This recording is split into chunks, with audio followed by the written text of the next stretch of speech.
Fu una persona más tonta por creer nas tuas mentiras, nas palabras doces que me vendías como a caramelos bellos. Ti dicías para sempre eu cría no te voy a dar, pero era fume, era vento, era só una engana. Cada te quiero era un puñal disfrazado de rosa, cada promesa un eco que se perdía na bruma. E eu como un neno seguía o teu xogo sen ver que o corazón meu ia quedando en ruínas. Fui unha persoa máis parva, meu Deus que parvo fun, por creer nas túas mentiras, por pensar que era luz. Agora beso claro, coas cicatrices na pel, fui no bufón da túa historia, o que máis sofreu por ti.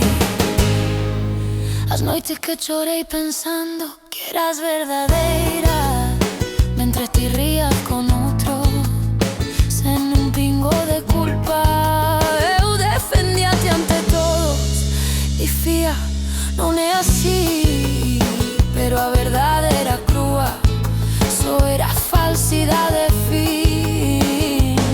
Hago camiño só pola rúa molada de chuvia, aprendendo a non creer en palabras que voan no aire. O amor non é mentira, pero teu si o foi, e eu paguei o prezo co meu corazón roto en mil pedazos. Fui unha persoa máis parva, meu Deus que parvo fun, por creer nas túas mentiras, por pensar que era luz. Agora beso claro, coas cicatrices na pel, fui no bufón da túa historia, pero xa non volvo caer.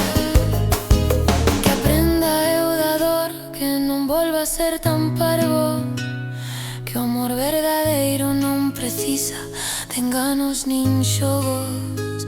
Ti marchaches co teu paquete de mentiras baixo o brazo, eu quedei aquí curándome, aprendendo a quererme máis. Fui unha persoa máis tonta, pero xa non o son, deixei de creer nada.